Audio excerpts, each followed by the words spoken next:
Oh, I didn't see you right there. Welcome to the virtual classroom.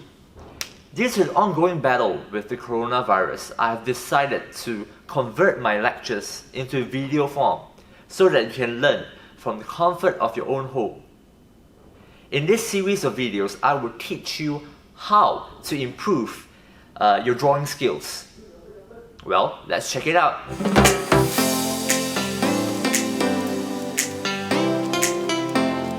Alright, before we begin on the lesson proper, I thought I would do a little bit of self-introduction. My name is Jason, and I'll be the instructor for this course. I've censored my phone number, but other than that, you can see some of my information, and I'm available on all these various social media platforms. You can take a look at my artwork over there. But I thought I would share some of my artwork with you here today. I'm an avid player of Hearthstone. I've been playing for 4 years by now, I think. I like to do fan art, so here are some of the fan artwork that I've created for Hearthstone. Besides fan art, I also do a lot of other illustrations, be it for commercial, freelance projects, or just, for fun. And here are some of the illustrations that I did in the past. I'm very into caricatures, as you can see from the two artwork at the right hand side. Recently, I've been kind of experimenting with a different style of rendering. Rather than trying to recreate a reality, I'm experimenting with this somewhat more graphical representation of scenes that I can conjure in my head. Alright, since we are going to embark on this module, on this course, I thought I would share with you some expectations of mine. And I think this is critical to kind of align between me, the teacher, and you as the student. And my expectations can be summarized in this acronym PAP. The first P, pay attention. I think it is important as a student to listen and to open your eyes and take in whatever sort of information that is presented to you. If you need to, please do take down some notes. I will be making the lecture slides and including some, miscellaneous kind of notes in the description box below for you to download. But on your own, sometimes I think it helps to write down your own notes. This can apply not just to my videos. I will also be providing links to other videos that I have tapped upon during my research for this particular topic or for topics in the future. So I think it would really help if you can also take a look at those videos and resources. A, ask questions. Right now, given the situation, we might not be able to kind of meet face-to-face, and it might be a slightly different approach when it comes to asking questions. I will not be able to answer you on the spot, but if you have any questions pertaining to this topic or to subsequent topics, you can feel free to message me on any of the social media platforms, on the Discord group that I'm gonna set up, and of course, in this YouTube video, you can post a comment, and if I know the answer to your question, I will let you know. Even if I don't know, I will let you know what I think, and hopefully we can resolve these questions together. Asking questions is a very important life skill to have. I think when you're working in an industry, there'll be times where you will encounter a problem. And knowing how to phrase your question, how to ask Google your questions is an important skill set to have. Lastly, and I think this is the most important, you can be paying attention, you can ask a lot of questions, but if you don't practice, all the above will go to waste. You can have the best teacher in the world teaching you particular skill or a particular discipline. But if you don't practice it, you will not be able to improve as fast as you will hope. In fact, I have this image that I saw on NiGag to share with you. In this image, it's pretty self-explanatory, but I'll still explain it. This performer who is juggling plates, and you can see how many plates he broke just to be able to climb to the stage to be able to perform. Similarly, for art, it's a skill that requires hours and hours of practice, and this practice may be boring, especially on certain days where you feel that you don't improve as much or you actually deprove.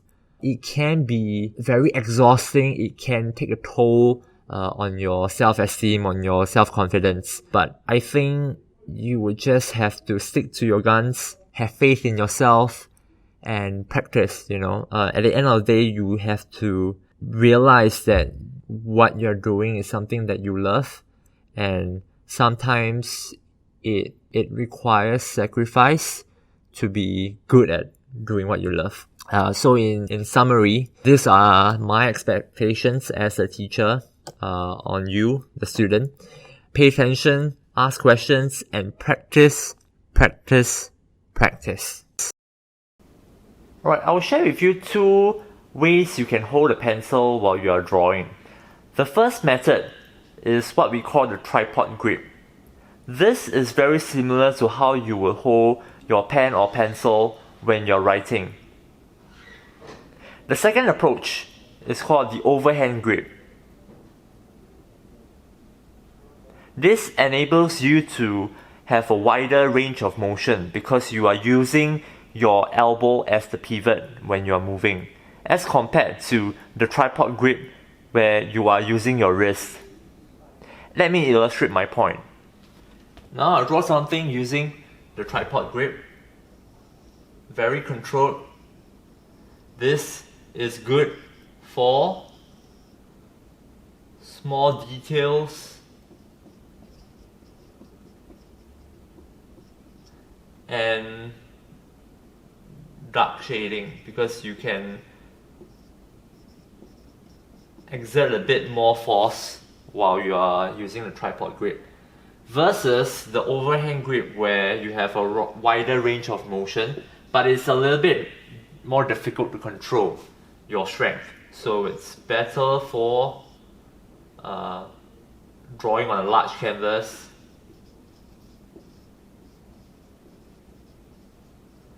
and lighter shading.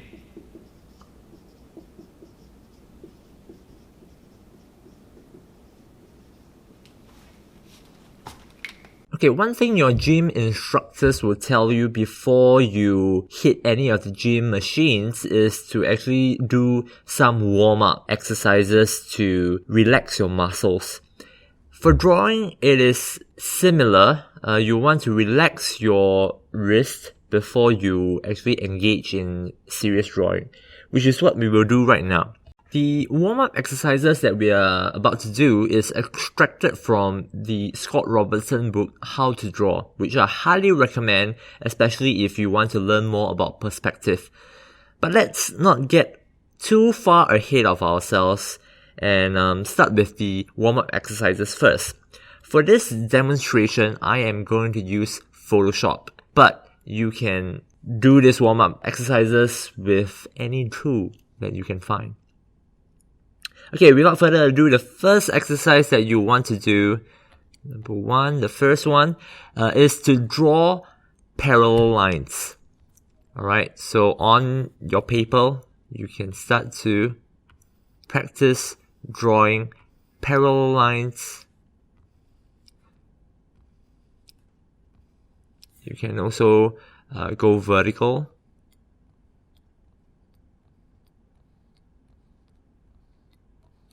Okay, the second warm-up exercise that we will do is to try and connect 2 dots.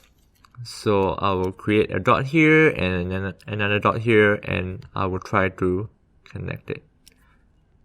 Okay, that's not very good.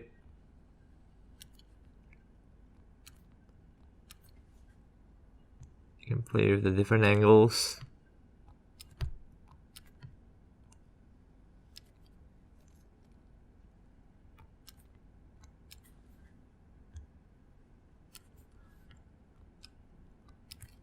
The purpose of this warm-up exercise, as I mentioned, is to relax your muscles.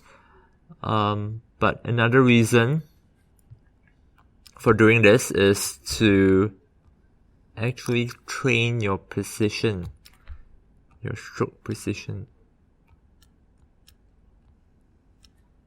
Alright, the third exercise that we will do would be to connect 3 dots to form an arc. So something like this, and then you try to create a smooth arc from these 3 dots. I missed that one there. Let's try a more gentle slope. I still miss it. Alright, I think this is a little bit better.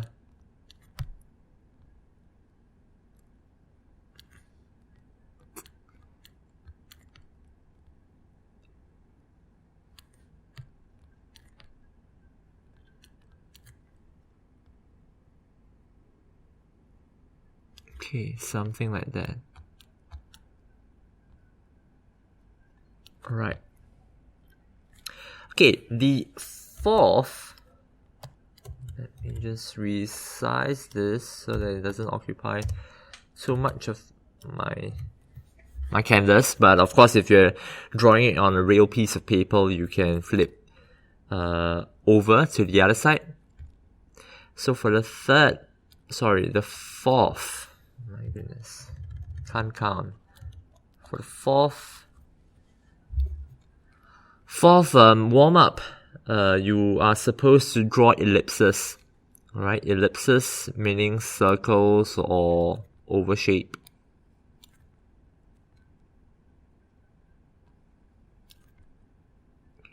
This isn't very good. So one tip you can do with this, let me just erase this horrendous ovals, is to actually draw a line first and then try to draw a circle with that as the midpoint. Draw a line, try and connect that circle, something like that.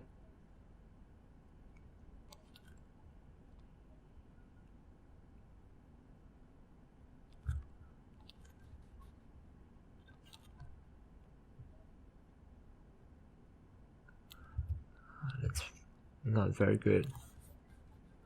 For these exercises, try to complete them with 1 stroke. Something like that. Another thing you could do is to actually draw the circle first and then try to find that symmetrical line. So I don't want to go too much into the technicalities. We will kind of cover it in lessons to come, but this line is actually what is known as the major axis. But we'll cover this in time to come. Alright, to add on to the warm-up, I just want to point out a common mistakes that a beginner will usually make. So I have over here 2 lines. One is an example of a good line, and another one is an example of a bad line. So for the good line, you can see that the stroke is very clean and very confident, whereas for the bad line, you can see a phenomenon known as hairy lines. And this is usually done when the student draws the line like this. It makes very short strokes and they try to even up the line. In this case, my suggestion is before you do a curved stroke, to always ghost your line. Meaning to say, before you actually draw the line, you hover your pencil over your paper and repeat the motion for a few times until you are confident enough to lay down that stroke like this. Alright, now that we are warmed up, we can proceed to some serious drawing. For this demonstration, I will just use this very simple looking chair to illustrate my point. So I'll introduce you to concepts, and using the combination of these two concepts, you can technically draw anything as long as you have a reference image, such as this simple looking chair over here. So the first concept I want to share with you is to develop this grid system. Alright, you can draw this grid on the actual image, or you can, once you are advanced enough, once you have accumulated enough experience points, you can then unlock what I deem as a virtual grid in your head whenever you look at something. So for beginners, I would usually recommend that you sort of sketch out a simple grid on top of your reference image that you have. So for example, for this chair, let's do something like this. And of course for the grids, if you have more lines, you will end up with a more accurate drawing. But for now, let's try to keep it simple and do like a 3x3 grid. What's this? A 3x3 grid. Something like that.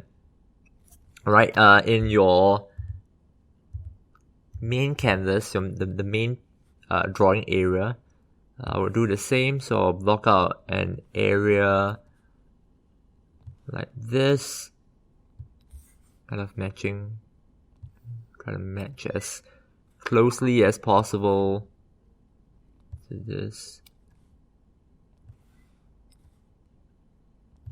Something like that. Right, the idea of having a grid is so that there's some reference point where you can sort of estimate where each element of this object should be. So in this example, I use red to draw the grid, but it's fine if you are using a normal piece of paper. You can use your pencil for that. So using this as a guide, let me just make sure that my grid is uniform. Oops. Alright, something like that. Okay, I will start to draw, and when I'm drawing, I'm actually referencing like how big is this space over here. Maybe I shouldn't draw on this layer. How big is this gap over here? You know, how big is this space with the reference based on this grid. So let's see, something like this, and this point, the backrest is actually in contact with this particular grid line over here.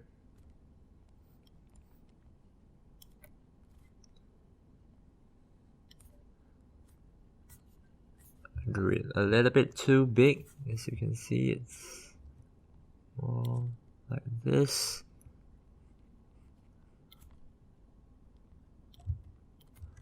Something like that. Then I'll draw the seat over here.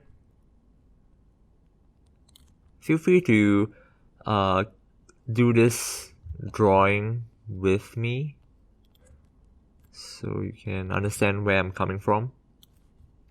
This is about halfway, the halfway mark here.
Alright, so one tip I have for you is to actually draw through to make lines that kind of draw through the object. So what I mean is when you're drawing this chair seat behind the chair legs behind the chair seats, you will want to connect your lines like this.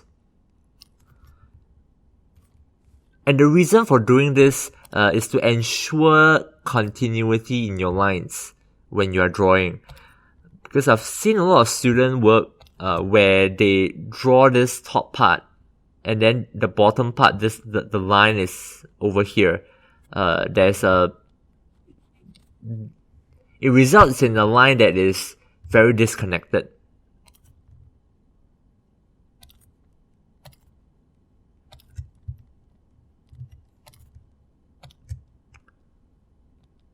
Something like this. And since you're drawing with a pencil, or in my case with a tablet, I can easily just use the eraser tool to remove this line at the back.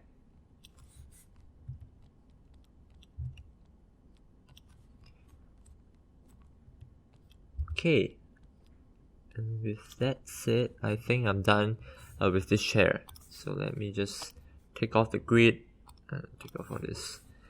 And yeah, I mean, let's probably fix some of these things over here, but overall I would say that's not too bad. It looks quite three-dimensional. The next concept I'd like to cover is that of deconstruction. When faced with a complex shape, I find that it is easier to recreate it by first deconstructing what that complex shape is into simpler and more manageable shapes. Before I even show you how to properly deconstruct an object, I'll first go through what are some of the shapes and forms that we see in our daily lives. Okay, let's begin. So we'll go through some of the shapes that we usually see.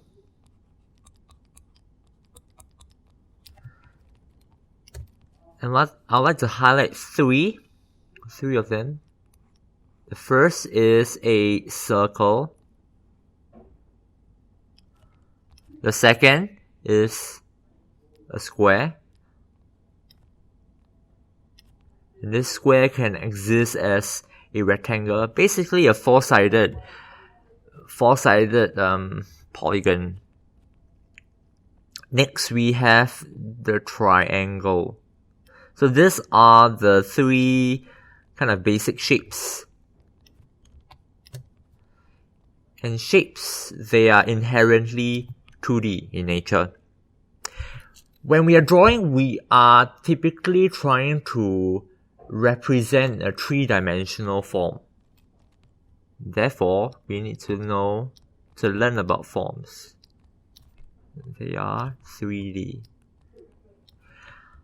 So how do you represent a three-dimensional form in a two-dimensional medium, which is your canvas or your paper?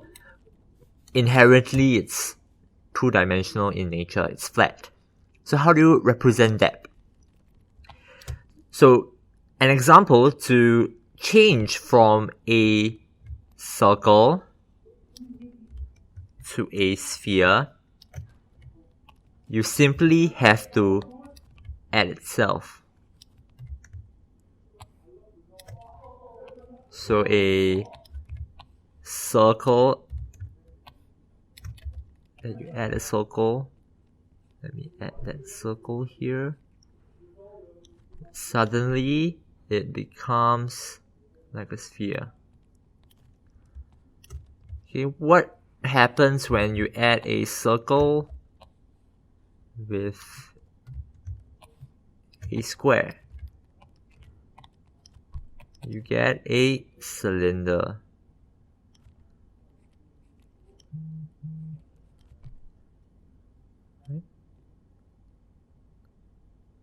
get a cylinder. Not the best of cylinders, but okay. What happens when you take a square and you add itself? You get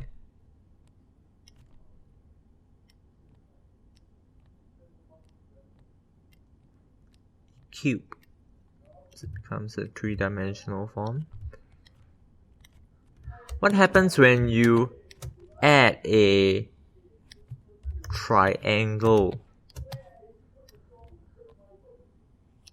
with a circle? You get a cone. Triangle, circle here, something like that.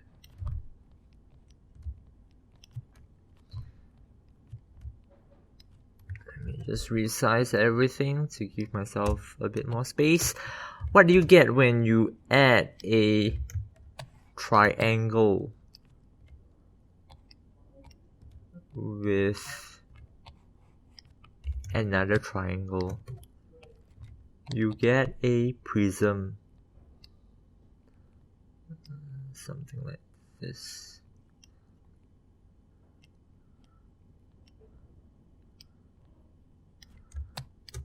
And lastly, a triangle with a square. Oops. You get a pyramid.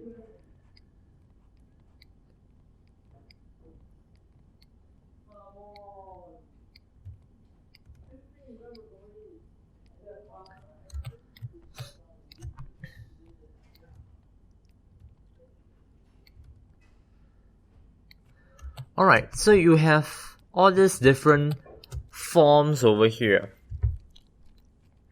What if I tell you that you only need to know how to draw this four?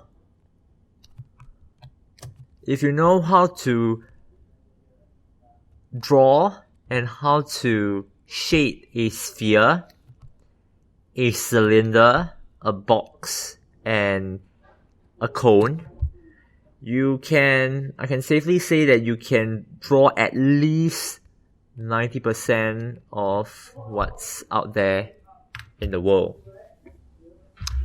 Let's use an example to illustrate my point. Okay, for this demo, I'll be using this Lego Brickman as a reference, and I'll show you how to deconstruct this object. Well, for a start, I guess it is designed in a way where it's using primitive shapes, so it's kind of easy.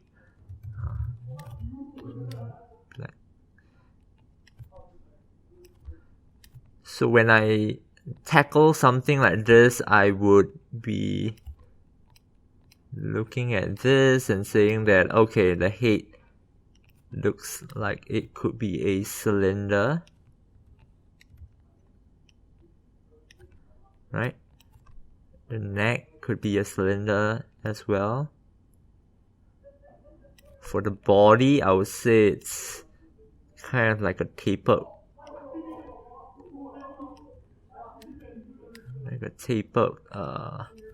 box.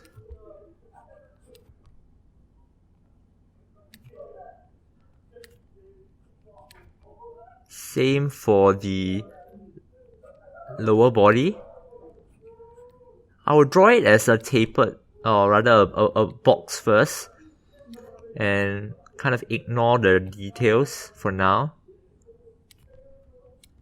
Something like that. And for the arms, I will go with a cylinder. I'll actually draw two cylinders where the elbow is at.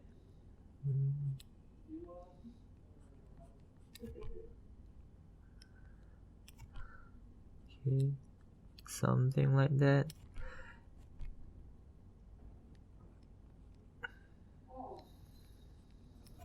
For the arms, or rather the hands, it's kind of like a cylinder shape as well, if you think about it.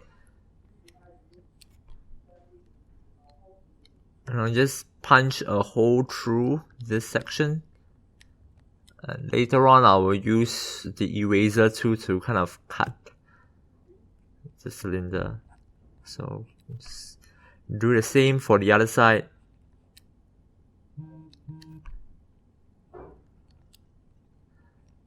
Another cylinder here.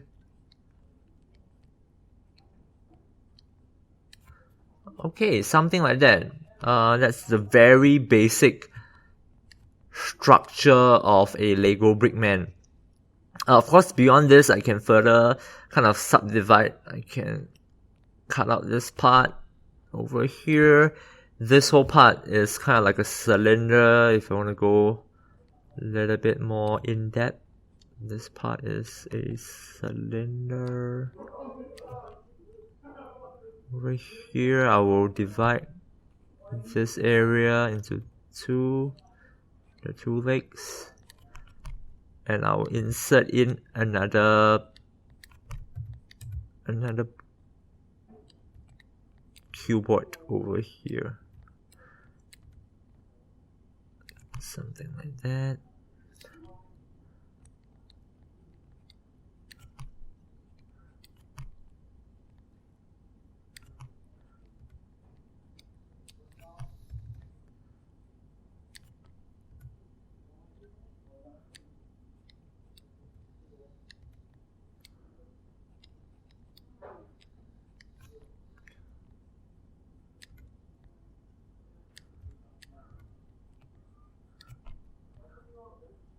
Right, something like that.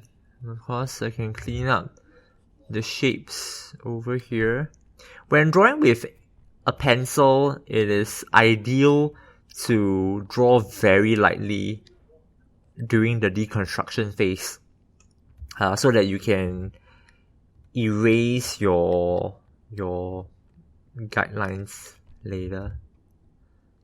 So this, I have a cut over here.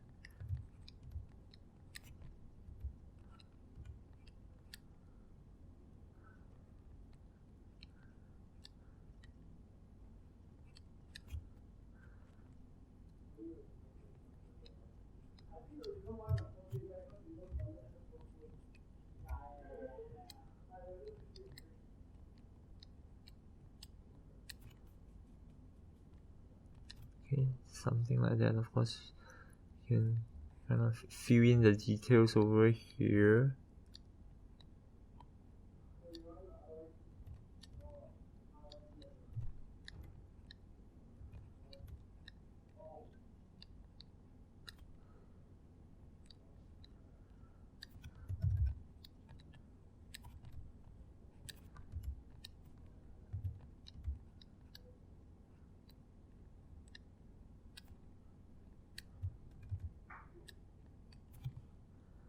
Okay, something like that. You have a Lego Brickman. Just clean up this part.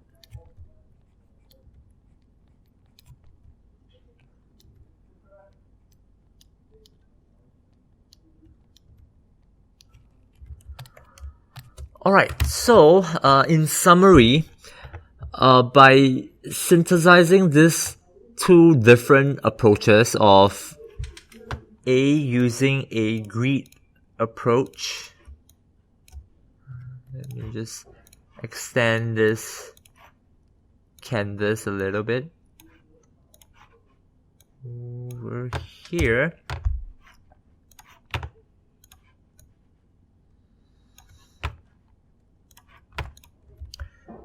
So, just synthesizing this grid approach, and this deconstruction approach, and a fundamental understanding of the different shapes and forms that exist in our world, we can kind of draw anything. So yeah, the title of this video is not a clickbait. Once you have a proper understanding of these two approaches and combine them, technically it is possible to draw anything as long as you have a reference. Alright, to summarize today's video, number 1, learn how to hold your pencil correctly. Number 2, if you are new to drawing, always do some warm-up before you begin a more complicated drawing. Thirdly, use a combination of the grid system and the deconstruction method to draw more complicated objects. Now, if you can excuse me, I would like to continue with my drawing. See you next time.